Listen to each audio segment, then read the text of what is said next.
Professor Roberto Ferreira.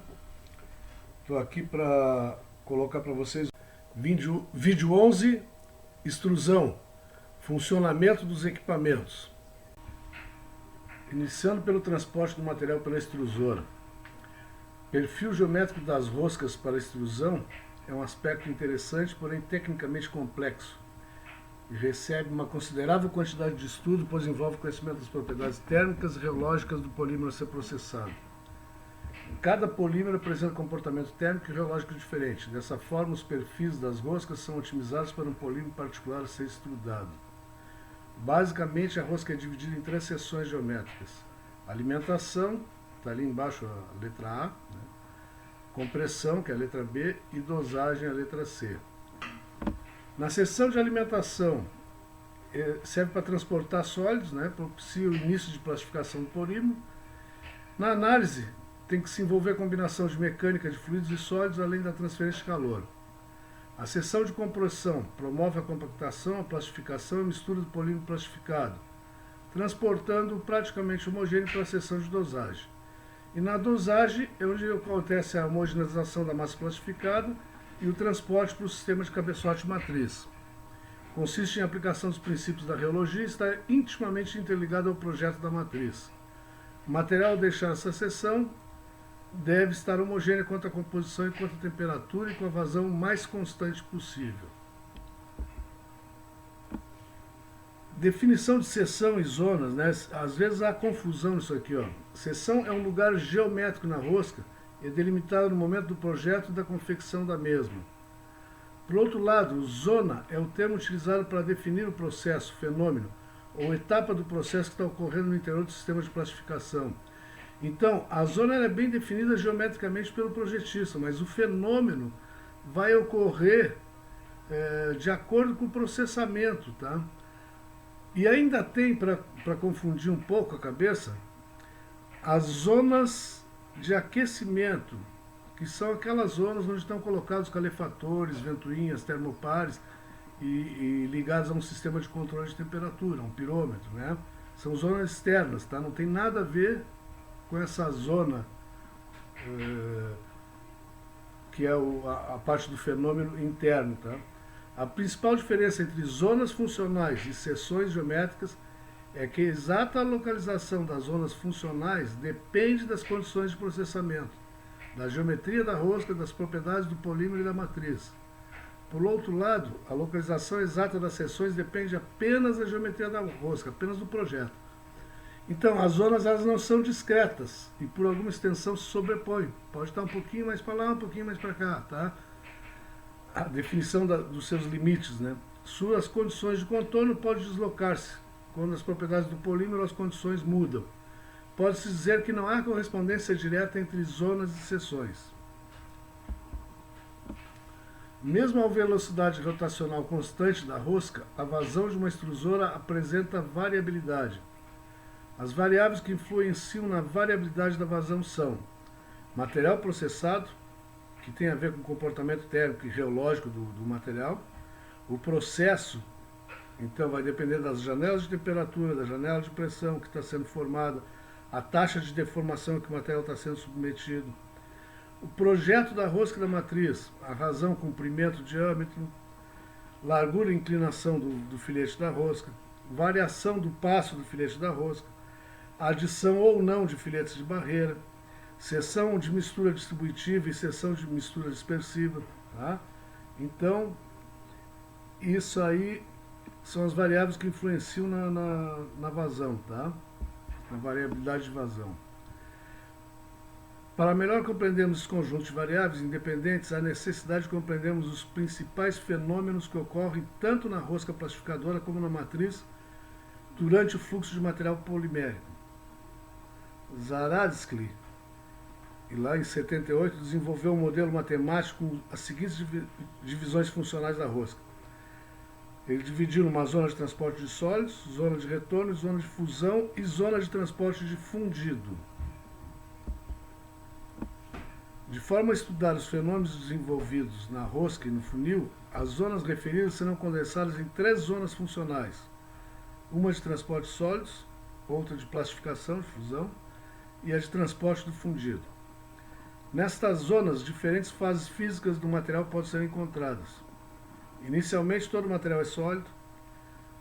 Depois disso, ocorre o transporte do sólido, que é seguido pela coexistência do transporte sólido e de plastificado, inicia a plastificar, e por fim, o material está todo plastificado, então ocorre o transporte de fundido.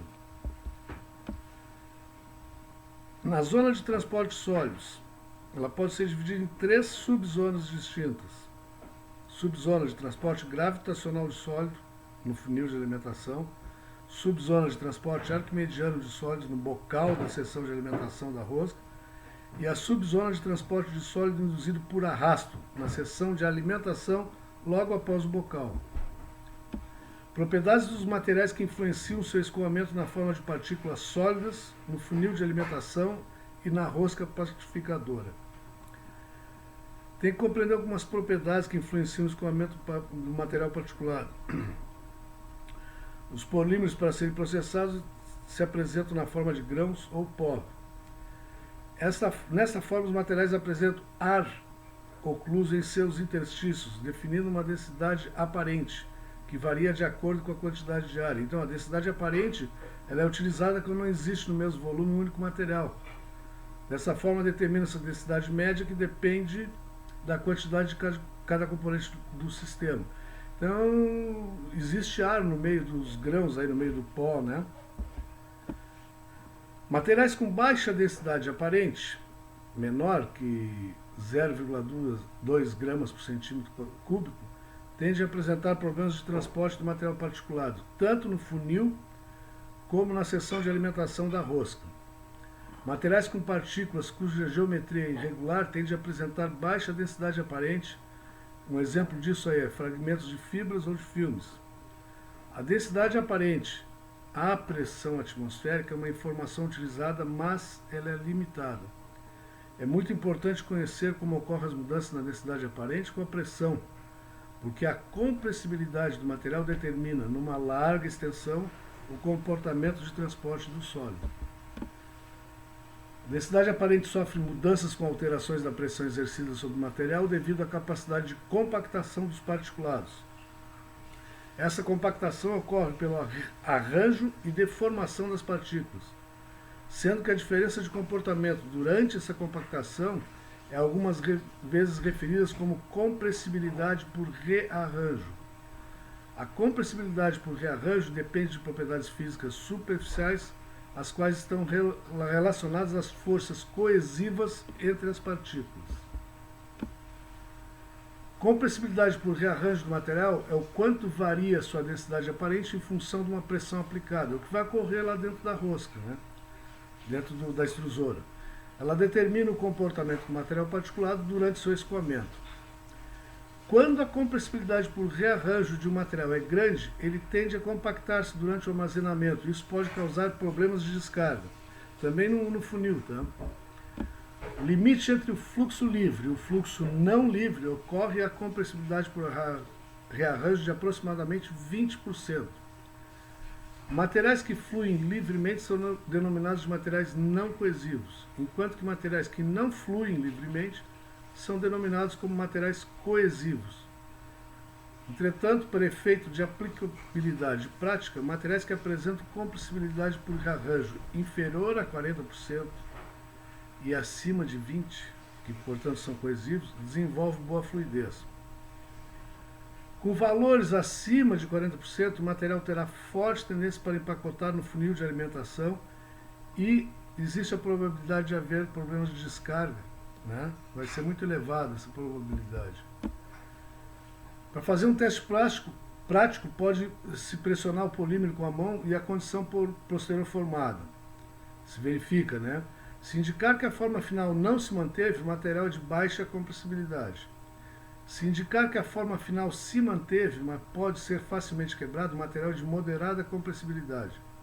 Se indicar que a forma final se manteve e o material não quebrar facilmente, é bastante compressivo. Outro fenômeno importante para descrever o processo de transporte de sólidos é o da fricção. O que é fricção? A resistência tangencial que se opõe ao deslizamento de um sólido em relação ao outro. e pode ser mensurado através do coeficiente de fricção. O coeficiente de fricção é o parâmetro que caracteriza a resistência ao deslizamento entre duas superfícies quaisquer e seu valor está relacionado com a rugosidade superficial do material e a temperatura. O coeficiente de fricção é calculado pela razão entre a tensão de cisalhamento na interface e a tensão normal à interface. O coeficiente de fricção está relacionado com a força necessária para dar início ao deslizamento, que é o coeficiente estático, e o outro, que é para manter o deslizamento, que é o coeficiente dinâmico ou cinético. Então, o estático, F, é dado por θij dividido por θi, né? O θij é a tensão de cisalhamento máximo um pouco antes do deslizamento inicial e o θi é a tensão normal da interface. Para o coeficiente de fricção dinâmico, o F é θij sobre θi e o θij é a tensão de cisalhamento durante o deslizamento, tá? Vocês vejam que tem uma diferença naquele primeiro lá do estático, é o F asterisco e o θ asterisco J, é diferente desse último dinâmico, tá? Quando o fenômeno a ser analisado é de transporte de particulados, há duas situações a serem analisadas. Coeficiente de fricção interno é uma medida da resistência existente quando uma camada de partículas desliza sobre a outra camada de partículas do mesmo material. Coeficiente de fricção externo é uma medida da resistência existente na interface entre as partículas e as paredes de um material de construção diferente, no funil, rosca e cilindro. Subzona de transporte gravitacional de sólidos. Transporte de material pela ação gravitacional no funil requer que o mesmo esteja na forma particulada. Ela inicia no funil de alimentação e termina no bocal de alimentação. O material é transportado até o início da rosca através da ação da força gravitacional. Normalmente, o cilindro é resfriado na garganta de alimentação para impedir a fusão do polímero nesta região. Muitos funis de alimentação têm seção superior cilíndrica e na parte inferior seção cônica. Quando não são cilíndricos, são retangulares, quadrados em cima. O de preferência deve ser usado o cilíndrico, por razão de fluxo, tá? O fluxo através do funil de alimentação pode ser considerado como um fluxo friccional, isto é, as partículas estão em contato constante entre si e a transferência de momentum pelas colisões entre si são negligenciáveis. O fluxo do material depende da seção do funil de alimentação. O fluxo na seção cilíndrica do funil de alimentação tende a ser fluxo pistonado, plug flow. A zona de fluxo pistonado é limitada inferiormente pela zona de ruptura. Essa zona de ruptura é situada aproximadamente na seção de transição cilíndrico-cônica, né, do cilindro para o cônico. Esta seção é caracterizada pela intensa deformação relativa do material granular. Abaixo da zona de ruptura, junto à seção cônica, pode ocorrer regiões com fluxo pistonado limitados pelas paredes do funil e pela zona de ruptura. E, finalmente, na parte inferior da seção cônica, o fluxo das partículas ocorre livremente, a qual é referida como zona de fluxo livre ou de queda livre. Aí aparece um funil, essa parte de cima é fluxo pistonado, depois tem uma zona de ruptura, né? E aqui é a zona de queda livre do material, tá? Nós já vimos esse conjuntinho de funis aqui, né? Fluxo de material através do funil são geralmente distinguidos, dois tipos de fluxo, fluxo em massa e fluxo em tubo. Então, aqui no primeiro funil está se vendo fluxo em massa, né? Todo mundo está fluindo com velocidades diferenciadas, mas flui toda a massa, tá? Esse aqui houve arqueamento, o material ficou preso e não desce no funil. Nesse aqui, o fluxo em tubo, o material tende a descer pelo centro e vão ficando regiões estagnadas aqui na parede, tá? E de repente essas regiões caem. Então aqui pode haver estratificação quando são utilizados aditivos, blendas, tá? E dá problema na mistura dos materiais, tá? Dá problema de homogeneização do material. E esse outro fluxo aqui é quando simplesmente não há fluxo aqui nesse encanamento. O material fica todo preso nas paredes e não desce, tá? Então, fluxo em massa, todas as partículas se movem para baixo na direção da saída do funil. Não há regiões de estagnação do funil, de material. No fluxo em tubo, há região de estagnação. Um anel de material estagnado é formado. O material dessa região de estagnação é capaz de suportar o material que fica acima, permitindo a formação de um canal vazio. Materiais altamente compressíveis têm uma forte tendência de arqueamento e ao encanamento, portanto são problemas de fluxo tipicamente de partículas sólidas coesivas, fluxo não livre. Para solucionar esses problemas, o funil de alimentação pode ser equipado com um sistema que permite sua vibração mecânica contínua ou o uso de unidades de dosagem. Esse é o mais utilizado, tá? É uma rosca transportadora, né? Então uma rosca dosadora dentro do funil controla a velocidade de alimentação da extrusora e permite uniformidade do fluxo de alimentação. Muito usado em reciclagem, materiais leves, né? Quando a densidade aparente do granulado é baixa, a taxa de fluxo em massa também será baixa. Então o transporte de sólidos pode não ser suficiente para suprir as zonas seguintes com material, ou ainda, insuficiente para que haja compressão adequada na seção de compressão, comprometendo a vazão. O processamento de material reciclado é ainda mais difícil de processar devido à sua baixa densidade aparente e heterogeneidade quanto à forma e tamanho dos grãos. Desta forma, esses materiais costumam apresentar problemas no transporte do sólido no funil de alimentação ou na seção de alimentação da extrusora. Uma das soluções é utilizar um percentual de reciclagem com material virgem, que não venha comprometer seriamente a vazão. Isso aqui, financeiramente, não é legal, tá? Então, preferível utilizar uma rosca dosadora na alimentação, né? Outra alternativa para minimizar os efeitos negativos da baixa densidade aparente dos materiais consiste em desenvolver projetos de rosca cuja alimentação seja projetada de tal forma que haja um superdimensionamento dessa seção.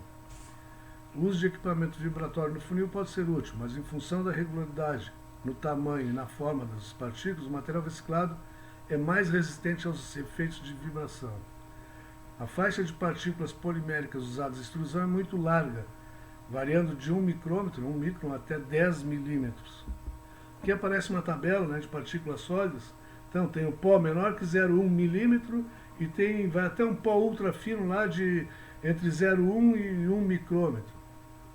Aí os sólidos granulares, né, tem de 0,1 a 5 milímetros e vai até pellets de 1 a 5 milímetros, que é o que é normalmente utilizado, né, material virgem. E tem o sólido quebrado, que é maior que 5 milímetros, que é material moído com alta espessura de parede, né? A facilidade de transporte dos sólidos também é determinada pelo tamanho e pela forma das partículas. Os pellets apresentam geralmente fluxo livre, a compressibilidade é menor do que aproximadamente 20% e não tem forte tendência a aprisionar ar. De um ponto de vista do transporte de sólidos, os materiais na forma de pellets são os mais fáceis de trabalhar. Os grânulos podem apresentar fluxo livre e semilivre e tem muita probabilidade de prender ar. Grânulos semilivres podem requerer vibração no funil para assegurar fluxo constante. Os pós tendem a ser coesivos e também tendem a prender o ar. Seu processamento requer cuidados especiais, o grau de dificuldade na extrusão de pós geralmente aumenta com a diminuição do tamanho das partículas. Sólidos quebrados, fragmentos de filmes, fibras e flakes, apresentam forma regular e a densidade aparente é frequentemente muito baixa. Esse tipo de sólido particulado é problemático do ponto de vista do transporte de sólidos. Isso ocorre porque as partículas resistem ao fluxo mesmo sob agitação. Surgimento de carga estática pode também ocorrer e, portanto, poderá ser necessário algumas vezes utilizar um eliminador de carga estática. Então, dentro do funil é colocado um projeto especial, um tubo com umas aletas, que é para quebrar essa carga estática. Tá? Subzona de transporte arquimediano de sólidos. Quando o polímero sólido particulado entra no canal da rosca, o mecanismo de fluxo induzido pela gravidade praticamente é interrompido. Na maioria das extrusoras, o cilindro e a rosca são colocados na posição horizontal e o papel da gravidade perde importância. Logo após entrarem no canal da rosca, as partículas do polímero passam a apresentar uma formação compacta, que é o chamado leito sólido. Nós vamos ver um vídeo mais tarde aí que explica bem isso aí tudo. Dessa maneira, os sólidos passam a se mover em fluxo pistonado, ou seja, em qualquer seção transversal do leito sólido, todas as partículas movem-se com a mesma velocidade. Essa compactação dos sólidos particulados em um leito sólido somente é obtida quando ocorre geração de pressão suficiente no canal da rosca. Se não é gerada a pressão suficiente no canal, os sólidos não formam o leito sólido. Neste caso, não ocorre fluxo pistonado e haverá deformação interna do material sólido. Como resultado, o processo de transporte de sólidos será menos estacionário em comparação ao fluxo pistonado. Aqui apresento uma rosca de Arquimedes normal fazendo o transporte de água, né, para um ponto mais elevado, que seria similar nesse fluxo por transporte arquimediano para sólidos aqui, tá? Para o granulado da rosca. Subzona de transporte de sólidos induzido pelo arrasto. Quando as partículas atingirem a entrada da extrusora, no bocal de alimentação, o flanco ativo do filete da rosca coleta-as de forma que o material fluirá para dentro do canal da rosca, cessa o fluxo induzido pela gravidade, inicia o transporte induzido por arrasto. O flanco ativo que ele se refere aí é isso aqui, ó. Esse é o flanco ativo, tá? Essa parte de trás seria o passivo, certo? Esse é o que faz o arrasto. Aqui está o canal, né? Então esse é o ativo, esse é o passivo. Quando não há fluxo arquimediano no canal da rosca, isto é, existe uma geração de pressão suficiente para compactar o material e, consequentemente, a formação do leito sólido e fluxo em massa, as partículas poliméricas possuem três superfícies de contato ou interfaces a serem analisadas. Tem uma superfície interna do cilindro, interface do polímero sólido com cilindro, então polímero sólido barra cilindro ali, PSC. Com a superfície da rosca, interface do polímero sólido com a rosca, PSR. E entre as próprias partículas, né, do polímero, então interface polímero-polímero, PSPS. São os três superfícies de contato, tá? Considerando-se que o material polimérico flui como um leito sólido, despreza-se polímero sólido versus polímero sólido. Com a rosca girando e o cilindro parado, surge uma velocidade relativa entre as duas superfícies de contato com o polímero. Se a fricção na interface polímero sólido cilindro exceder a fricção na interface polímero sólido rosca, então o material particulado será arrastado pelo canal da rosca em direção à matriz, direção axial. Caso contrário, o material ficará no mesmo local do canal, girando junto com a rosca. Então, o coeficiente de atrito com o cilindro tem que ser bem maior que o coeficiente com a rosca.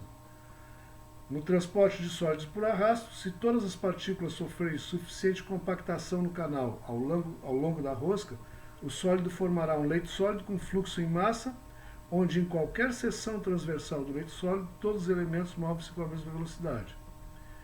Isso só pode ocorrer se a quantidade suficiente de pressão gerada no canal da rosca e o material não for elevadamente compressível. Na abordagem geral para análise do transporte de sólidos, considera-se um elemento de volume do leito sólido no canal da rosca e determinam-se todas as forças que atuam nesse elemento de leito sólido. Para a análise das forças envolvidas no transporte de sólidos por arrasto induzido pela pressão, faz-se necessário conhecimento sobre os elementos geométricos da rosca. As forças mais importantes são as forças friccionais na superfície metálica, cilindro e rosca, e as forças que resultam dos gradientes de pressão no leito sólido. Então aqui tem uma figura da geometria de uma rosca, né, com todos os dimensionais, né? Então, por exemplo, aqui, ó, dB, diâmetro externo, né, que está aqui, ó, é considerado na extremidade do filete, né? ds, diâmetro da raiz, então é o diâmetro da parte sólida da rosca aqui, tá? E aí por diante, tá? Isso aqui é só para mostrar o que são os elementos geométricos de uma rosca, tá? E aqui se apresentam as forças que atuam no leito sólido, tá? Sobre um determinado elemento. Também não vamos entrar em detalhe, que nós não vamos estar projetando rosca, tá? mas é para vocês terem ideia de tudo quanto é analisado. Essa curva aqui é interessante. A pressão no leito sólido aumenta exponencialmente com a distância ao longo do canal. Eu já falei numa outra oportunidade para vocês que uma extrusora nada é do que uma bomba de deslocamento positivo, né? Então, se for fechada a saída, se o material tiver frio na matriz, se houver uma obstrução lá na placa perfurada, troca-tela, a pressão vai subir exponencialmente até romper. Não é o caso aqui, tá? O que a gente tem aqui? O que acontece? Essa aqui é uma rosca que tem 25 vezes o diâmetro de comprimento, tá? Então, o que acontece em cada região? Ó, numa região até 5 vezes o comprimento, as pressões, aqui no eixo Y está a pressão de 0 a 400 bar, tá? O bar é uma medida de pressão similar à atmosfera, tá? Mais ou menos por aí. O que interessa é o seguinte, ó, tem uma pressão máxima que vai ser aqui nos 20D da rosca extrusora, nas 20 vezes o diâmetro, e o N é a rotação da rosca. Então, se a rosca estiver girando a 60 RPM, ela está próxima aqui dos 300 bar, a pressão máxima, e depois ela dá uma queda pequena. Se estiver com 120 RPM, a mesma rosca, ó, ela vai acima dos 350 bar aqui de pressão máxima e depois cai um pouquinho. Tá? Então é só para demonstrar como a pressão vai aumentando exponencialmente no leito sólido. Tá? Para o transporte ótimo dos sólidos, a força friccional no cilindro deve ser maximizada e a força friccional na rosca deve ser minimizada. Muitas vezes, a rosca deve ser revestida com níquel ou cromo e altamente polida para minimizar o atrito. Em casos especiais, a superfície da rosca pode ser impregnada com polímeros fluorados, Teflon, para obter-se baixos coeficientes de fricção. Por outro lado, a superfície interna do cilindro deve ser rugosa para aumentar o coeficiente de atrito. Lembre-se que se a força friccional no cilindro fosse nula, o leito sólido apenas giraria com a rosca e não iria para frente. Com base nessas considerações, torna-se claro que para um bom transporte de sólidos, um grande coeficiente de fricção no cilindro é desejável e um baixo coeficiente de fricção na rosca é desejável.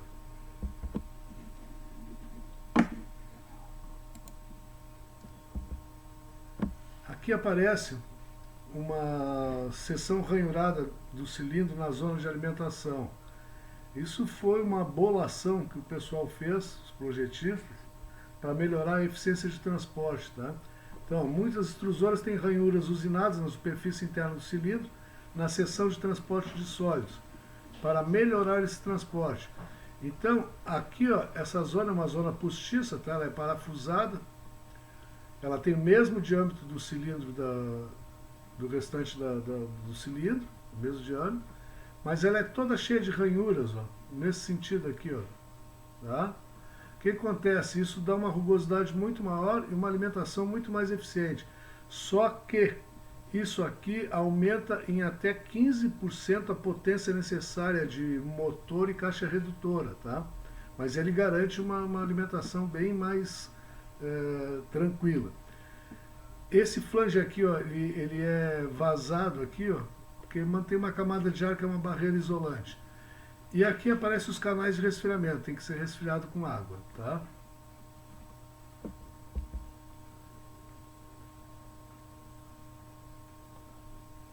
Vai aparecer uma figura adiante aqui agora, mostrando a vazão no transporte sólido variando com coeficiente de fricção entre o material granulado e a superfície do cilindro. Aí é fricção B, de barrel, tá? De cilindro. As curvas mostradas representam diferentes e constantes coeficientes de fricção do material granulado e a superfície da rosca. É o FS de screw, né, de rosca, tá? Verifica-se que há um aumento abrupto quando a fricção no cilindro é pequeno, quanto a fricção no cilindro é pequena. Mais tarde atinge um platô para altos valores de fricção no cilindro e dois problemas são evidentes. quando os coeficientes de fricção do cilindro e da rosca tendem a ser similares, tá? Quase iguais, um deles é que a taxa de transporte de sólido, vazão, é consideravelmente baixa em relação ao que pode atingir. E o outro problema é que pequenas mudanças do coeficiente de fricção do cilindro resultarão em mudanças muito grandes nas taxas de transporte de sólidos. Então, isso aí, ó, significa que há possibilidades de elevada instabilidade na extrusão quando, por natureza do processo, ocorrerem pequenas variações no coeficiente de atrito na superfície do cilindro, quando os coeficientes estiverem muito próximos de fricção do cilindro com fricção da rosca.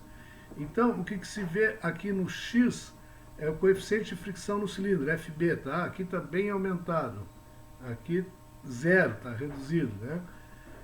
E essa aqui é a vazão nessa região, tá? A vazão subindo, aumentando. E essas são curvas de coeficiente de fricção na rosca, ó. Então, vejam que quanto menor o coeficiente de fricção na rosca, isso aqui 0,1 é bem menor que 0,4, tá? Maior vai ser a vazão, certo? Então, bem polida a rosca, melhor a vazão. Bem rugosa a superfície do cilindro, fica numa região do platô, bem longe dessa região aqui, ó. Então, quando o coeficiente de fricção do cilindro começa a se aproximar de zero, que fica próximo aqui do coeficiente de fricção da rosca, existe uma tendência de uma queda abrupta no transporte de sólidos, ó.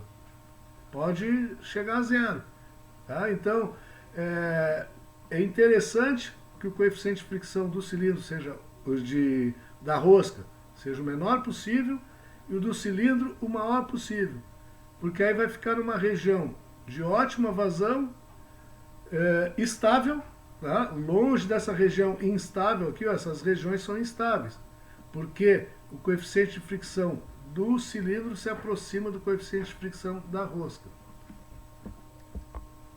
O benefício da seção de alimentação com ranhuras pode ser analisado pela teoria do transporte de sólidos induzido pelo arrasto. A figura seguinte mostra como a taxa de transporte de sólido varia com o coeficiente de fricção no cilindro. A figura mostra as curvas de coeficiente de fricção constante da rosca FS.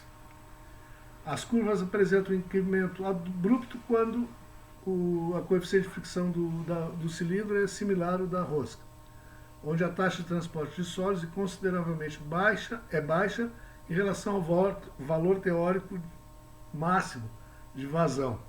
O problema é que pequenos incrementos de coeficiente de fricção no cilindro resultam em mudanças muito grandes na taxa de transporte de sólidos, quando estiver próximo do coeficiente de fricção da rosca, gerando instabilidade no processo de extrusão. Vamos ver isso aí.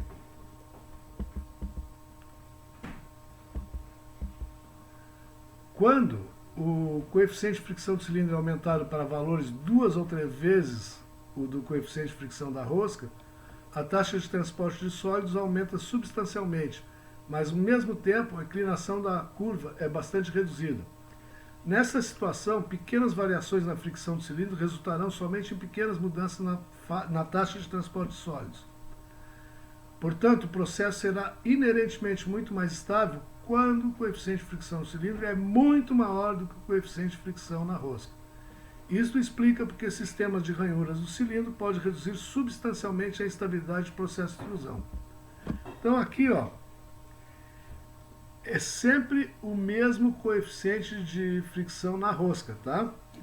No eixo X, ele apresenta um incremento de pressão, tá? Incremento de pressão. E aqui é a taxa de alimentação de sólidos em quilo por hora no eixo Y, tá? Tudo que se leu antes ali, quando o coeficiente de fricção do cilindro, aqui é 0,20, 0,25, 0,30, 0,40, 0,60, 0,80 e 1. Vocês vejam que esse aqui de 1, ele tem um platô muito mais estável. A modificação de vazão dele, mesmo com incremento alto de pressão, ela é pequena. Quando esse coeficiente de fricção do cilindro vai baixando, com incremento de pressão, vai baixando muito a vazão da alimentação de sólidos, tá? Até que chega nesse aqui que é muito baixo, que ele é totalmente instável, né? Então deve-se procurar trabalhar com coeficientes de fricção altos no cilindro, tá? Não esqueça que aqui o coeficiente de fricção da rosca está se mantendo constante, tá? Então, para um incremento grande de pressão, existe uma variação de alimentação de sólido bem menor quanto maior for o coeficiente de fricção do cilindro.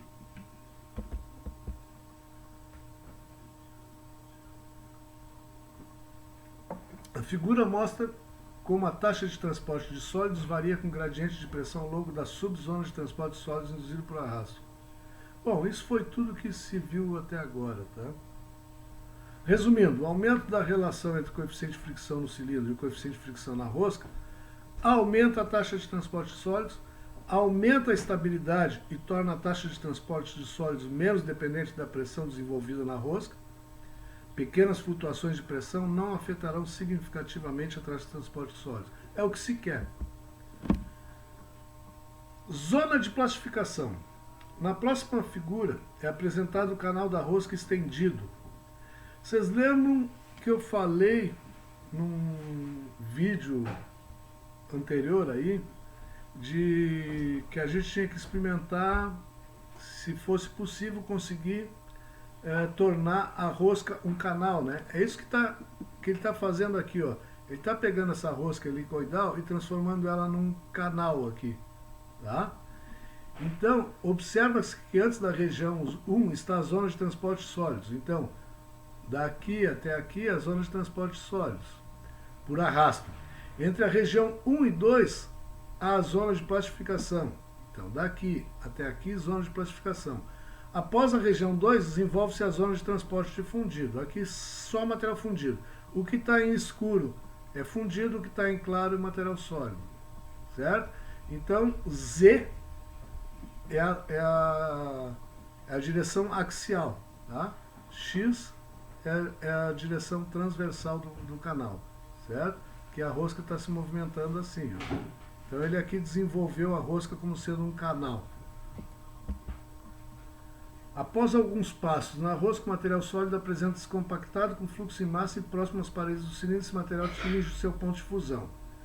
Nesse ponto, região 1 na figura, termina a zona de transporte de sólidos, mais precisamente a subzona de transporte sólido induzido por arrasto. Inicia a zona de plastificação, mais precisamente a subzona de retorno. A fusão ocorre a partir da energia transferida por dois mecanismos básicos. Aquecimento por transferência de calor do cilindro aquecido para o polímero, que é pequeno, e aquecimento por dissipação viscosa, isto é, atrito nas interfaces do polímero com as superfícies sólidas metálicas e devido ao cisalhamento no fluido. Assim que inicia a plastificação do polímero, ocorre a formação de um filme fino de polímero plastificado, o qual possui um fluxo em sentido contrário do desejado, portanto, denomina-se de subzona de retorno. O filme fino fica sujeito a altas taxas de cisalhamento, resultando em um aumento drástico de sua espessura. Se a espessura do filme for menor do que o espaço mecânico entre o cume do filete da rosca e a parede do cilindro, o filme fluirá através do espaço sem criar um reservatório de fundido, conforme a figura. Então aqui, ó, o cume do filete e o cilindro tem uma folga que, se o filme que for formado aqui for menor, ele vai tender a retornar até formar uma região com fundido maior do que essa folga. Tá? O aumento da espessura do filme de fundido causa um decréscimo gradual da taxa de cisalhamento com consequente diminuição da taxa de plastificação. Isso se deve porque a velocidade relativa da superfície, na interface do filme fundido com o cilindro, provoca o deslizamento das camadas subsequentes de polímero plastificado. Portanto, essas camadas subsequentes apresentam velocidades cada vez menores, ocorrendo uma diminuição do gradiente de velocidade no sentido cilindro-rosca. Com a diminuição do gradiente de velocidade entre as camadas, diminui o cisalhamento entre elas, e entre a que está em contato com o polímero sólido. À medida que a espessura do filme aumenta, esse mecanismo se intensifica a ponto de diminuir a taxa de plastificação. A formação do filme fundido pode ocorrer também nas demais interfaces sólidas. Porém, estes eventos são considerados pouco significativos. Nesta subzona, embora a fusão já tenha iniciado, o mecanismo principal de plastificação por arraste viscoso ainda não começou.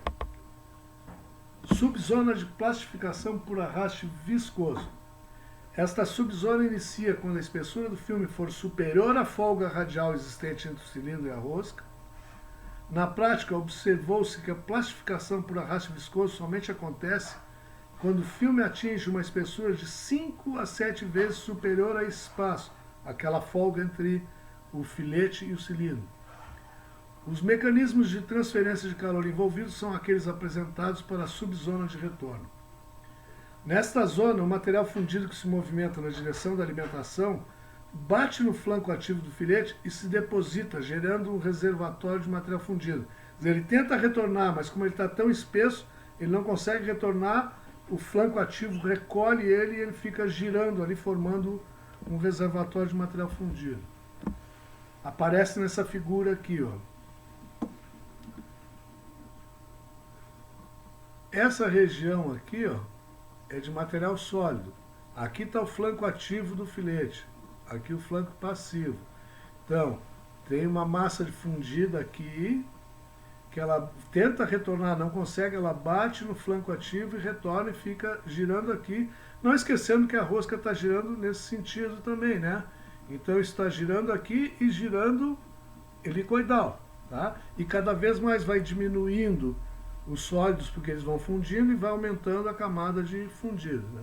Material sólido e fundido estão bem separados, sendo que o primeiro acumula-se em bloco junto ao flanco passivo, está aqui, enquanto o segundo forma um reservatório junto ao flanco ativo, melt pool, tá? É isso aqui o melt pool.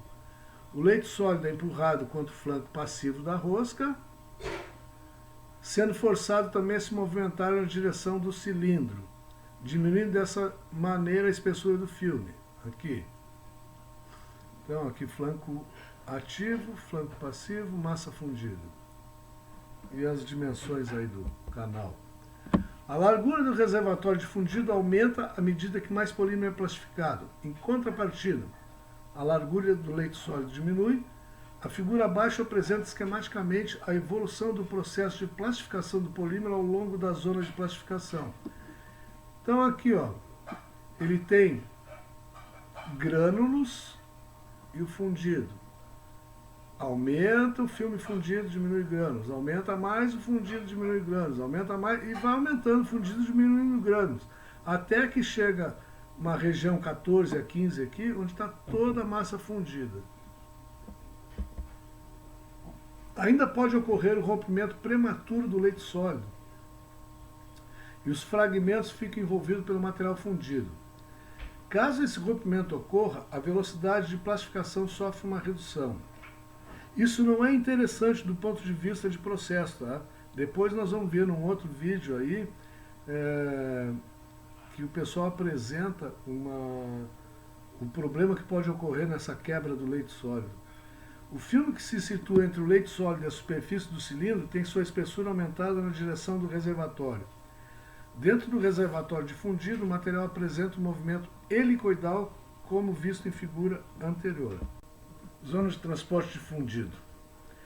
Esta zona inicia quando todo o material está plastificado. Nesta zona, o material continua sendo transportado com um movimento helicoidal. Este movimento helicoidal é resultante dos diferentes tipos de fluxo existentes nesta zona.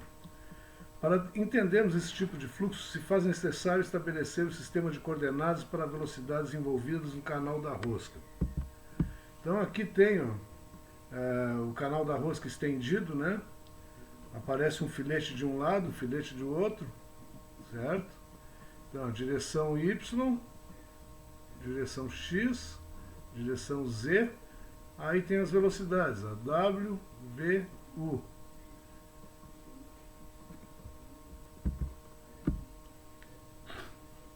Agora, tem que prestar atenção nesses conceitos, de acordo com Middleman. Ele fez uma série de considerações. Se a gente for verificar, isso é só para poder fazer cálculos, tá? Mas, ó, considera-se o fluido com comportamento newtoniano, o que não é verdadeiro. Fluxo isotérmico, não é verdadeiro. Só para transporte de fundido, não é verdadeiro. Velocidade do fundido em apenas duas direções, fluxo bidimensional. O V é igual a zero. Então, também não é verdadeiro. Curvatura do cilindro ignorada. Porque ele, assim como distendeu a rosca, fazendo um canal único, depois ele vai colocar uma placa aqui em cima, como sendo o cilindro aberto, tá? Então, o cilindro não tem curvatura. Forças gravitacionais são desprezadas. O canal da rosca está desenrolado. Rosca parada, que é o contrário, né? E o cilindro girando linearmente com velocidade V. Quer dizer, vai ter uma placa depois aqui em cima, que é o cilindro, com uma folga com esses dois filetes, e essa placa vai se deslocar, que é o cilindro. E a rosca, que é o canal aqui, vai ficar parado, tá? Dimensões da rosca são constantes. A largura B é muito maior que a profundidade H. Quaisquer perturbações no fluxo devido a irregularidades são desprezadas. Então, a largura B, aqui ó, que é a largura do filete, axial do filete, é muito maior que o H, que é a folga da parede do cilindro com o topo do filete, tá? Desenvolvimento da equação de fluxo pela rosca. O mais conveniente é considerar que o fluxo total, QT, seja composto por três diferentes tipos de fluxos individuais. Então, tem o fluxo de arrasto, drag flow, ele vai ser representado por QD, tá? D de drag, devido à rotação da rosca e à velocidade diferencial de outras superfícies adjacentes da rosca e do cilindro. Transporte do fundido por cisalhamento, direção da matriz, direção positiva. Então, essa conta vocês vão ver que é uma conta geométrica e de processo. W, H, π. Né? Então vamos ver lá o que é o W, H e o π. W é a largura do canal, tá? Então ele está pegando a largura do canal, H, a altura do canal, e o π, que é para transformar o diâmetro numa coisa plana, tá? Ó, vezes o diâmetro, certo? Então ele pega o diâmetro do filete e multiplica por π, então ele está trazendo isso aqui para uma figura plana. Então isso aqui, ó, se a gente colocar esse dimensional em metro, metro, metro, vai ter metro cúbico, tá? E vezes o RPM da rosca, cosseno de φ. Então aqui tem a ver com o processo, ó, o RPM da rosca, quantas rotações por minuto. Na verdade, quando for fazer o cálculo tudo em unidade métrica, a gente coloca RPH, rotação por hora. E aqui usa metro, metro e metro, tá? Dividido por 2. Isso aqui é o deslocamento positivo, é o QD, drag flow, fluxo de arraste. Equação 1. Fluxo por diferença de pressão, pressure flow. Então isso vai ser QP, ó. Devido à restrição do fluxo imposta pela matriz, conjunto de telas e placa perfurada. Quer dizer, no início da rosca extrusora a gente tem pressão zero. Lá no final tem 400 bar, 200 bar, tá? Esse é o diferencial de pressão. Direção contrária à matriz, direção negativa. Então se considera que é negativo esse fluxo. Ele está querendo retornar pela pressão, tá? Então pega o diâmetro da rosca, multiplica por π, pega o H ao cubo, seno ao quadrado de φ, delta P, e aqui, ó, 12 dividido por 12, N é de viscosidade, e L, o que é L? Aqui, ó, é o passo da rosca, é a distância entre filetes da rosca, tá? O L. Então, essa é a equação 2, onde o sinal negativo adotado por convenção indica fluxo no sentido contrário do QD. Então, drag flow, QD, está jogando o material para frente. O QP tende a jogar o material de volta para trás por causa do diferencial de pressão. Fluxo de vazamento, o delay flow, esse vai ser o QL, tá? devido à folga entre o topo do filete da rosca e as paredes do cilindro. Direção contrária à matriz, direção negativa. Um tipo particular de fluxo por pressão é o fluxo contrário, que ocorre através da folga situada entre a superfície do cilindro e o topo do filete.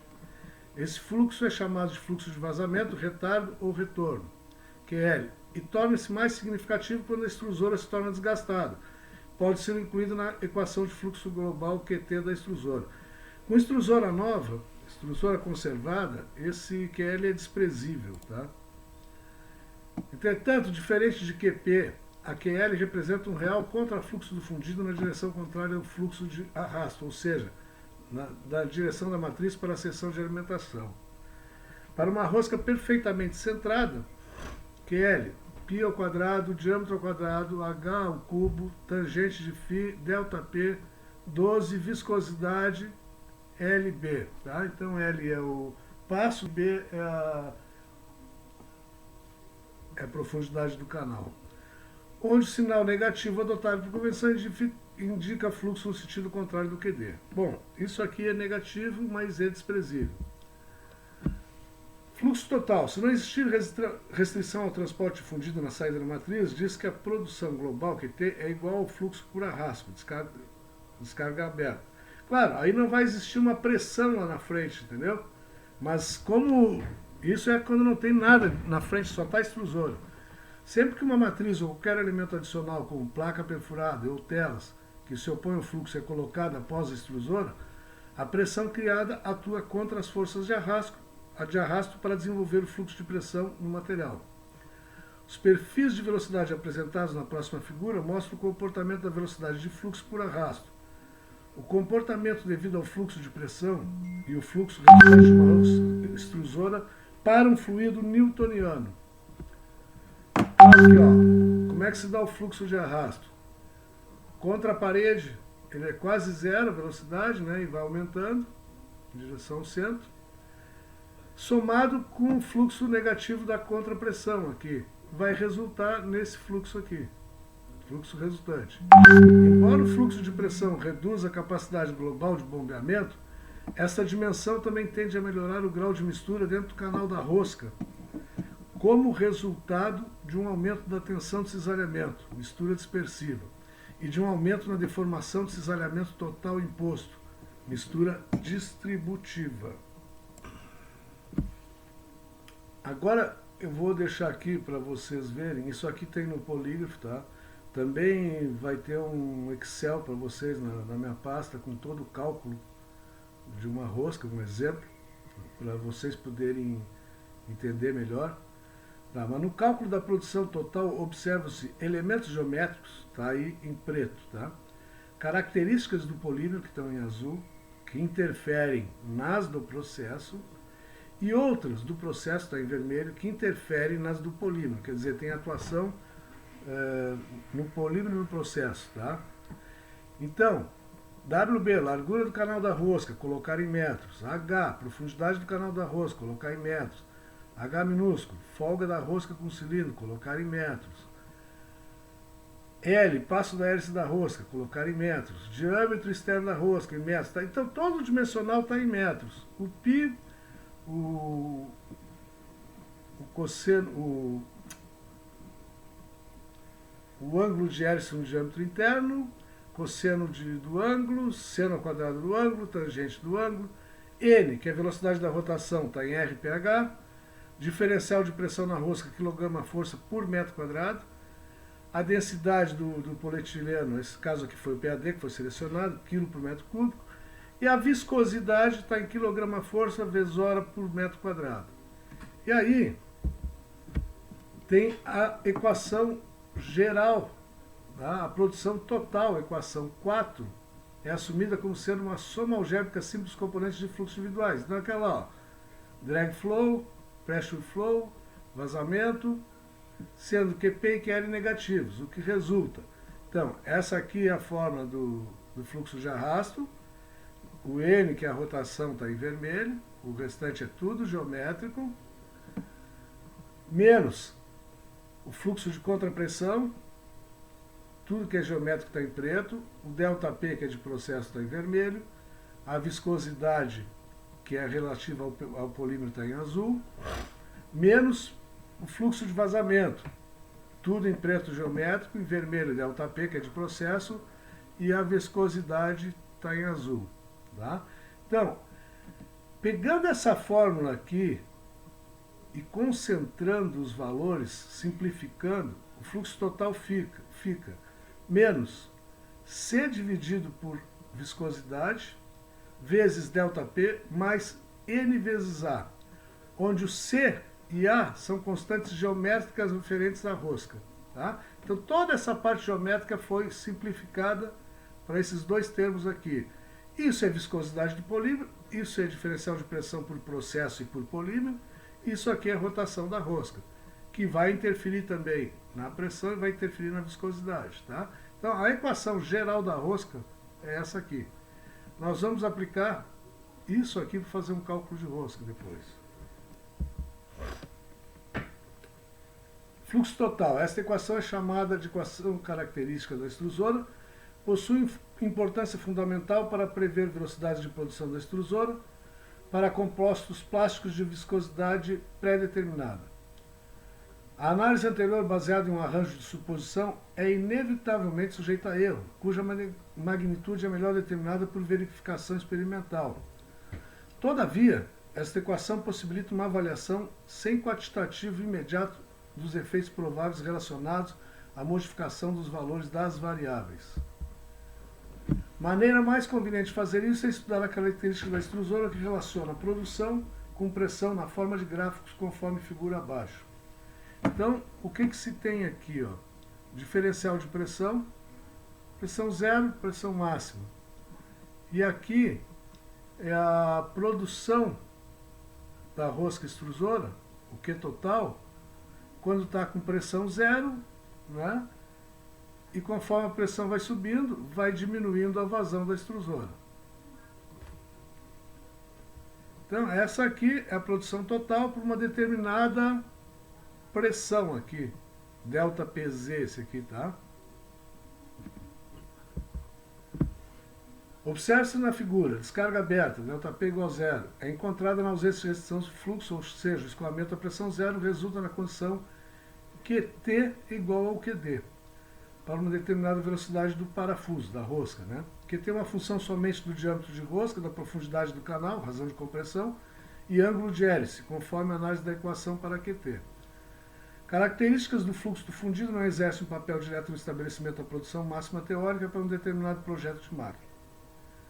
Trabalhando contra uma pressão maior que zero, ΔPZ, se a pressão entrada na matriz ΔPZ pode ser prevista, torna-se simples antecipar a produção resultante pelo gráfico, esse gráfico que a gente viu anteriormente.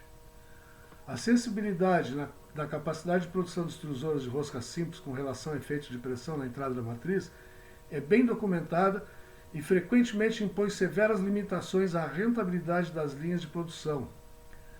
Uma expressão adequada para relacionar o fator de ineficiência do processo a diversos parâmetros importantes é obtida através da relação QP dividido por QD. Isso aí vai significar ineficiência, né? Porque o QP é negativo. Tá? Fatores de ineficiência elevados observados enfatizam a ineficiência de extrusores de rosca simples.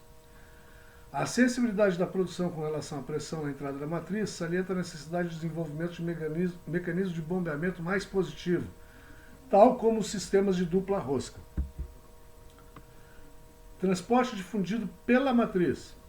À medida que o polímero flui através da matriz, ele adota a forma dos canais desta. Assim, quando o material deixa a matriz, a sua forma corresponderá aproximadamente à seção transversal desta. Já que a matriz exerce uma resistência ao fluxo, é necessária uma pressão para forçar o material através desta. E é a pressão do cabeçote, ΔP. Esta pressão é determinada pela forma da matriz, que é um K, aí, tá?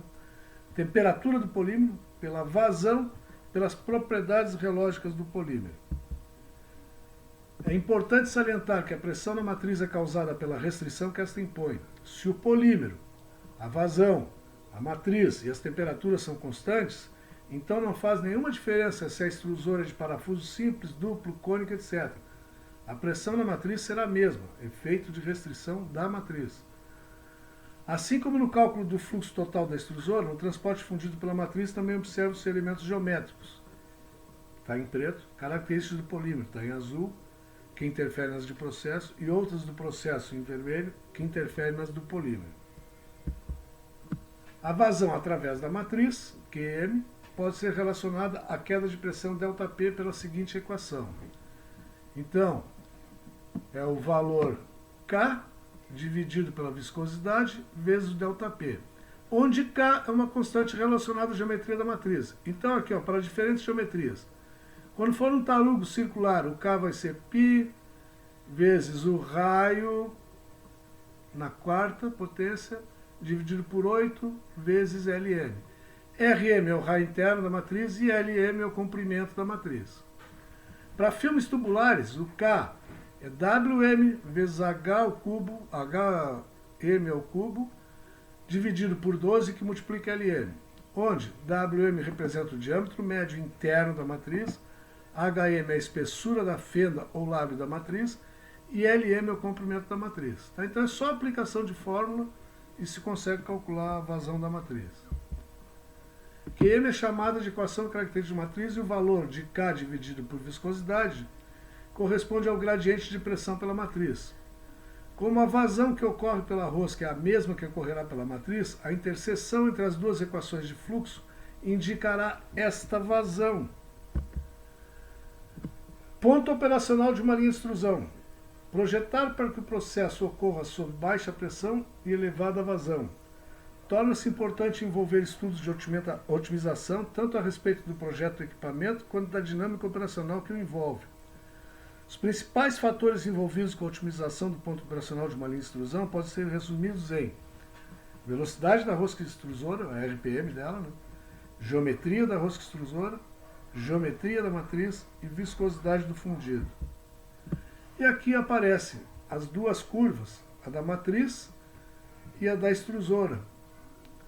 Então, vamos observar aqui, ó, a construção do gráfico QT versus ΔP para a identificação do ponto de operação será utilizada como ferramenta de análise. Pressão 0, pressão máxima, pressão de trabalho, que é devido à restrição da matriz, tá? Vazão 0, vazão máxima. Então, quando a pressão for 0, a vazão da matriz é 0. Quando a pressão for máxima, a vazão na matriz vai ser máxima. Ao contrário, a extrusora, quando a pressão for 0, a produção é máxima. Conforme a pressão vai subindo, a vazão da extrusora vai caindo. Onde se encontrarem as duas curvas é o ponto operacional, é o ponto de operação do sistema. Tá? Então não adianta eu projetar uma extrusora grande pra caramba que jogue um monte de vazão se a minha matriz é muito restrita. Ou o contrário, eu projetar uma matriz grande pra caramba que consegue passar um monte de material, tem uma vazão bem grande, quando a minha extrusora é pequena. Tá? Então tem que ser projetado de acordo. E aqui aparecem as duas curvas, né? As duas fórmulas. Entretanto, o caráter linear das curvas características se deve à solução das equações para QT e QM apresentarem o comportamento newtoniano, que isso não é verdade, tá? A natureza pseudoplástica da maioria dos polímeros implica em curvas características que apresentam a tendência da viscosidade cisalhante decrescer a altas taxas de processamento. Por esta razão é que as curvas características que mostram os efeitos das condições de processamento têm sido apresentadas na forma não linear. Outro sim, a análise considera que não há desgaste da rosca, portanto considera-se o fluxo por vazamento QL como zero. Aqui aparece, ó, a superfície do cilindro sendo considerada como uma placa, então o cilindro foi aberto, o canal da rosca, a rosca está estendida, né? O W, que é a largura do canal, aqui tem um filete e outro, X, Y, Z, né? E aqui as velocidades, ó, na direção X, na direção Z, a velocidade resultante B. Aqui tem um ângulo, né? O φB. Aqui a folga da parede do cilindro com o topo do filete. Aqui o H é a altura do do canal. E aqui, ó, tem uma demonstração na direção Z, tá? Aqui é o canal da rosca estendido, certo? Direções Y, X e Z. Então o que acontece? Ó? A vazão se dá aqui, faz isso, faz um retorno e vem em direção. Aqui nós temos a pressão negativa de contrapressão zero. Olha o que acontece, isso considerando que a vazão de descarga é 1 kg, tá? Porque o RD, que a gente está vendo aqui, é QP sobre QD, tá? O ΔP sobre o QD, que é aquela famosa ineficiência, né? Então, quando o QP for 0,25 comparado a 1, né? Olha o que acontece. Em vez de seguir adiante aqui, olha, recua um pouco, dá uma voltinha e vem de novo para frente. Quando esse QP é aumentado para 0,5 em relação ao 1 da descarga, né, do arrasto, vejo que ele retorna mais um pouco. Aqui o ângulo é menos acentuado, aqui é mais acentuado. E quando esse QP for igual ao QD, 1 kg por hora, tá, não vai existir fluxo. Simplesmente vai ficar girando o material aqui e não vai adiante, certo? Aqui aparece também a mesma consideração, a vazão de descarga de 1 kg e a vazão de pressão de 0, 0,25, 0,5 e 1. O que importa aqui é a velocidade final, tá? A que vai importar para nós trabalharmos. Então vejam aqui, ó, como é que se dá a velocidade, a vazão, né? A curva de velocidade final. Quando a pressão é aumentada, ó, diminui um pouco, aumentada mais, diminui mais um pouco, até que não existe vazão. Tá? Aqui ele pega as outras curvas para demonstrar a velocidade na direção X em relação a VB, a velocidade na direção Z em relação a VB. Tá? Mas o que interessa é essa final aqui. Influência da velocidade da rosca no ponto de produção. O aumento na velocidade da rosca implica em aumento da componente de vazão QD, fluxo de arrasto, da vazão total QT, das equações 4 e 6. Os valores de vazão para a descarga aberta, ΔP0, aumentam. Quando a velocidade da rosca aumenta, aumenta o volume de material fornecido à matriz pela rosca. Portanto, aumenta a pressão na entrada da matriz. Com o aumento da rotação da rosca, aumenta a geração de calor viscoso, a temperatura local aumenta, a viscosidade tenderá a cair. Isso implicará em alteração da inclinação da curva característica da rosca. Isso aqui é o que ele está demonstrando nessa curva aqui.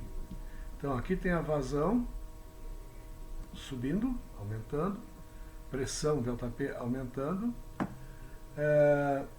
N3 maior que N2 maior que N1. Isso aqui é relação de velocidade da rosca. Então é a mesma rosca, com uma velocidade N1, uma velocidade N2, RPM, né, com a velocidade N3, produzindo com uma mesma matriz. Então olha os pontos operacionais como é que ficam. Sobe bastante de vazão quando eu aumento a rotação, certo? Isso é uma coisa normal. E aqui ele já está mostrando as curvas não lineares, tá? Ó, as curvas já não são lineares, devido a ser pseudoplástico. Influência da geometria da rosca no ponto de produção. Há duas variáveis da geometria da rosca a serem consideradas: a profundidade do canal H e o comprimento do canal L, ambas na zona de transporte fundido. A variável de maior importância é a profundidade do canal H. Há duas situações a serem analisadas para a variação de H na zona de transporte difundido. A. Os valores de vazão para descarga aberta, ΔP igual a zero. Se considerarmos o processo sem restrição da matriz, o fluxo de pressão QP é zero. Logo, o fluxo total é igual ao fluxo de arrasto. Assim, quanto maior for o valor de H, maior será o valor da vazão total conforme a figura. Então, não esquecendo que H é a altura do canal da rosca, tá? Então, aqui tem a matriz, a vazão com canal maior, H1, do que o canal H2, dá uma maior produção. Quanto maior for o valor de H, maior será o valor da vazão total. Tá? B. Com o aumento do fluxo por pressão, ocorre uma diminuição do fluxo total. Agora, se as características de alimentação, transporte de sólidos e plastificação permitirem um aumento do comprimento da zona de transporte fundido, haverá um decréscimo do gradiente de pressão resultante. Então, ele está fazendo com dois comprimentos aqui, ó, L1 e L2. Mesma profundidade de canal, com comprimento maior e com comprimento menor, tá? Então esse aqui dá mais produção do que esse aqui. Influência de geometria da matriz no ponto de produção. O ponto operacional se desloca ao longo da curva característica da rosca. Aqui, ó, curva característica da rosca. Se as dimensões laterais e longitudinais da matriz são ajustadas. Equações 9 e 10. O efeito da restrição na matriz é diminuído pelo decréscimo do comprimento da matriz ou associando esse decréscimo do comprimento com o aumento das dimensões laterais da ferramenta. Então, R2, que é raio, é maior que R1, nesse caso aqui. L1 é menor que L2, esse aqui, que é o comprimento da matriz. Então, com um raio maior e um comprimento menor, a matriz produz mais do que com um raio menor e um comprimento maior. É uma coisa lógica, é dimensão isso aí, é geometria, né? Influência da viscosidade do fundido no ponto de produção. As equações 6 e 8 sugerem que o aumento da viscosidade do fundido resultará em um aumento da pressão na entrada da matriz para uma vazão total praticamente constante. Então vejam o seguinte, aqui eu tenho a curva característica da rosca com a viscosidade N2 e aqui com a viscosidade N1. A viscosidade N2 é maior que N1. Então essa rosca com viscosidade maior é o mesmo polímero, só que ele está numa temperatura mais baixa, tá? Então a viscosidade dele está maior do que aqui. Aqui ele está com temperatura mais alta, a viscosidade está menor aqui. Dá mais produção o de viscosidade maior. Entretanto, a rosca, a matriz, com a viscosidade menor N1, ó, ela daria uma produção maior aqui, ó. Mas é que está se considerando como ponto operacional aqui a mesma viscosidade para a matriz que para a rosca. Então, ponto operacional do N1, viscosidade N1, é aqui. Ponto operacional com viscosidade N2 é aqui. Mas aí eu peço para vocês raciocinarem um pouco. Nós conseguiríamos uma vazão maior se a gente misturasse isso aqui, ó. Se a gente conseguisse trabalhar com N2, que é a viscosidade maior, na rosca extrusora, tá? Temperatura baixa. Mas trabalhar na matriz com viscosidade N1, temperatura alta. Então teria um ponto operacional aqui, ó. Então basta a gente trabalhar o mínimo possível de temperatura na rosca extrusora, contando que não se deixe frio demais o material. Ele tem que ter uma boa homogeneização, uma boa fusão, tá? E na matriz, temperatura alta o suficiente para que não degrade o polímero, né? Então dá para fazer esse truque aí, essa mágica, né? Aqui então é o cálculo de vazão de rosca no Excel, que eu deixei na pasta para vocês. É uma rosca de 60 milímetros de diâmetro, tá? A aplicação de fórmula, só para a gente poder visualizar como é que ocorre nisso aí. Bom, cálculo de uma rosca universal, diâmetro 60 milímetros, com comprimento de 30 vezes o D. Aqui tem todos os... Então, desenho da rosca com todas as geometrias dela, né, de ângulos. E aqui embaixo eu deixei os dados, tá? Então, se vamos aumentar um pouquinho isso aqui.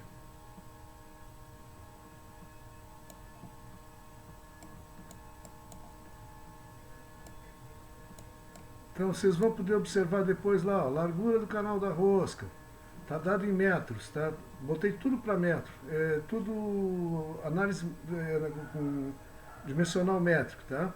profundidade do canal da rosca, folga da rosca com o cilindro, passo da hélice, diâmetro externo, comprimento da rosca, largura axial do filete da rosca, valor de π, ângulo de hélice do diâmetro interno, cosseno do ângulo de hélice, seno quadrado do ângulo de hélice, tangente do ângulo de hélice, velocidade da rotação da rosca, considerei 100 RPM, então dá 6.000 rotação por hora, para ficar numa análise média, porque eu quero o resultado em quilo por hora, né? A densidade do polietileno de alta, foi considerado polietileno de alta, e a viscosidade dele em quilograma-força vezes hora por metro quadrado. E o diferencial de pressão foi considerado 200 kgfm por centímetro quadrado, que dá 2 milhões de quilograma-força por metro quadrado. Né? É bastante coisa, né? Então, primeiro calculando o fluxo de arraste, drag flow, só colocar a fórmula aqui, aplicar, aí tem que multiplicar pela densidade, né, do PAD. Então, o fluxo de arrasto é 108,7, 109 kg por hora. Fluxo da diferença de pressão, aplicando fórmula também, ele chega a 4,9 kg, 5 kg. Então, eu tenho fluxo de arrasto de 109 kg e um fluxo contrário de pressão, devido aos 200 bar, lá, os 200 kgfm por centímetro quadrado, de 5 kg. Só que vai diminuir de lá, tá? E vocês vão ver que o fluxo de vazamento é muito pequeno, por isso que ele diz que é desconsiderável, tá? Não precisa considerá-lo. Fluxo de vazamento, aplica a fórmula e vai chegar num valor de 0,003 kg por hora, quer dizer, é nada, tá? Isso aqui só começa a ganhar alguma proporção quando a rosca está muito desgastada. Então o fluxo total é um somatório dos três, então para essa rosca chegou a um fluxo total de 104 kg por hora. E para ver a ineficiência, é a vazão de pressão dividida pela vazão de arrasto, né? Deu uma ineficiência de 4,5%, certo? Então esse aí é o cálculozinho de rosca, bem simplesinho, é só aplicação de fórmula, vocês vão ter isso aí lá para poder aplicar se necessitarem um dia, tá? Análise termodinâmica de linha de extrusão. Vocês vão estar trabalhando em fábrica, vão precisar calcular o quanto de calor que tem que retirar do material, né? Então, a coisa é bem simples também, tá? Ó, tem o QV, que é a vazão de material fundido pela matriz, em quilo por hora. QR, vazão necessária de fluido de resfriamento em metro cúbico por hora. MR, massa do fluido de resfriamento. O ρR ali, que é a densidade do fluido de resfriamento. Tempo, temperatura de fusão do polímero, temperatura ambiente, calor específico do fluido de resfriamento, entalpia do polímero na temperatura de fusão, entalpia do polímero na temperatura ambiente, calor adicionado para a fusão do polímero, calor retirado para a solidificação e resfriamento do produto. Então, lembram que eu tinha mostrado lá que um balanço de massa e um balanço termodinâmico, uma linha de extrusão, todo calor que entra tem que ser retirado, é igual, né? Então, ó, calor adicionado é igual ao calor retirado, tá? Então, o calor adicionado é a vazão de material pela matriz, quanto quilo-hora de material fundido eu tenho que jogar pela matriz, multiplicado pela entalpia. Isso aqui é dado de tabela, tá? Eu pego a entalpia do polietileno de alta densidade, vai lá que seja, em quilocaloria por quilo, na temperatura de fusão, e pego a entalpia na temperatura ambiente. Diminuo um do outro, multiplica por QV, então fazendo análise dimensional, ó, quilo por hora, quilocaloria por quilo, corta quilo, fica quilocaloria por hora, tá? Então aqui eu tenho a quantidade de calor que tem que adicionar. Essa é a fórmula 1. De posse desse valor, fica fácil calcular a vazão necessária de ar ou água para solidificação e resfriamento do produto, tendo em vista que os dois calores são semelhantes, são iguais, né? Calor que entra e calor que sai. Então, o calor que sai, vai ser a massa do refrigerante vezes o CR é calor específico do fluido, tá? A massa do fluido refrigerante, calor específico, temperatura de fusão e temperatura ambiente. A quantidade de calor é conhecida, devido a que CM é igual a CR. Então, esse valor a gente conhece. O calor específico do ar ao água são dados tabelares, e a temperatura de fusão do polímero e a do ambiente também são conhecidas. Portanto, utilizando-se a equação 2, isolando-se como incógnita MR, que é a massa que a gente está querendo saber de material, massa de material que eu vou precisar, massa de ar ou de água, calor dividido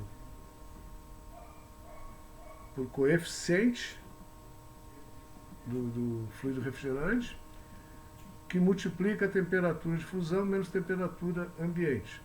Fazendo a análise dimensional, quilocaloria-hora daquilo calor, quilocaloria por quilo por hora por grau centígrado, coeficiente específico, vezes grau centígrado. Corta a quilocaloria, corta a hora, corta grau centígrado, ficou a massa em quilos de produto que precisa. A vazão que vai ter esse fluido de resfriamento se obtém da seguinte forma: QR igual a MR dividido por ρR vezes T. A massa a gente tem que calcular na última fórmula ali, na 3, tá? Então, a vazão desse fluido é a massa multiplicada pela densidade pela temperatura. Pelo tempo, quer dizer, pelo tempo. Massa dividido por densidade que multiplica tempo. Corta aquilo, ficou metro cúbico por hora, tá? Vazão de água ou de ar necessária. Bem simples, né? Balanço de massa da linha de extrusão. O que entra de material sólido e é fundido e sai pela matriz tem que sair como material sólido lá no fim, como um produto processado, um extrudado. Vazão mássica de material fundido pela matriz, que é V, M, massa de um perfil, V, volume de um perfil, ρ, densidade do polímero, T, tempo, V, velocidade, e 60 é o fator de transformação de hora em minutos. Tá? Então, massa, volume dividido por... aqui é densidade, volume multiplicado por densidade, tá? Aqui é ρ. Depois tem que corrigir isso aqui. É densidade. Exemplo com filme tubular. L é a largura do filme aberto, ou seja, é essa largura tubular aqui, ó, vezes 2, tá? A largura tubular vezes 2, em metros. C é o comprimento do filme todo. E E é a espessura média da parede do filme. Tem que pegar vários pontos de espessura aqui e fazer uma espessura média. E transformar em metros também, usar como grandeza metro. Substituindo 2 e 1, a massa, em vez do volume lá, eu vou usar largura, comprimento e espessura. Multiplicado por densidade, aqui já está certo. A análise dimensional resulta massa, metro, vezes densidade, que é quilo por metro cúbico. Vai cortando todo mundo, ficou a massa em quilos. A vazão máxima considerada em 1 hora é a massa por tempo. Então, substituindo essa equação 3 em 4, quantidade de material que passa pela matriz, a vazão máxima pela matriz, é igual a largura, comprimento, espessura, vezes densidade dividido por tempo, certo? Como a velocidade é comprimento por tempo, eu posso substituir 6 em 5, fazer um truque aqui, ó. Quantidade máxima igual largura vezes a velocidade vezes a espessura por densidade. Vazão máxima de uma linha de extrusão é facilmente obtida por levantamento de dados, sempre afetada pelo tipo do polímero utilizado. Portanto, esse é um valor conhecido. Também são conhecidos a largura tubular e a espessura média de parede do filme, tendo em vista que são solicitações do cliente. Também é conhecida a densidade do polímero extraída das informações do fabricante. Portanto, faz-se necessário calcular a velocidade de tiragem do filme extraída da fórmula 7, com a transformação de metro por hora para metro por minuto, unidade que é a medida utilizada nas linhas de extrusão. Então aqui eu vou ter que usar o 60, aquele lá, tá? Então, ó, 60 minutos tem 1 hora. Incorpora aqui para poder fazer para metro por minuto. Então, a minha incógnita é qual é a velocidade de tiragem que eu tenho que ter para o meu filme. Eu sei a largura que o cliente está pedindo, é dividido por 2, né, a largura tubular que ele pede. Isso aqui é um filme tubular, tá? A espessura que o cliente pede, pego a densidade do polímero que é conhecida, a vazão da minha extrusora eu conheço, então eu isolo o V, ó, como incógnita, fica a vazão máxima da linha dividida por largura, que é a tubular vezes 2, 60, que é a correção de hora por minuto, espessura média do produto e a densidade do polímero. Fazendo análise dimensional disso aqui, vai resultar metro por minuto, que é o que eu desejo para o meu carro puxador para fazer a tiragem do produto. Então, facilmente eu tenho esse valor para ajustar, para não ficar quebrando a cabeça na hora de iniciar a produção. Tá? Isso pode ser tabelado em um Excel da vida, aí, numa planilha eletrônica. Tá? Isso feito, fica muito fácil tabelar dados em planilha eletrônica, calcule a velocidade adequada para um filme tubular, dadas a produção em quilô-hora da linha de extrusão, a largura tubular e a espessura média definidas pelo cliente e a densidade da matéria-prima utilizada. Bem facilzinho. Tá? Bom, agora com isso aí, a gente viu toda a parte de funcionamento dos equipamentos de extrusão, né? Verificar o que acontece na parte de extrusão, na parte de matriz, os cálculos de rosca e de matriz, né? As curvas todas, e também esses cálculos bem simples que se pode fazer para uma linha de extrusão e os cálculos que vocês vão necessitar para trabalhar em chão de fábrica. Tá? Estou sempre à disposição nos meus e-mails para tirar qualquer dúvida que possa ter ficado. Não se furtem de me consultar. Um abraço a todos.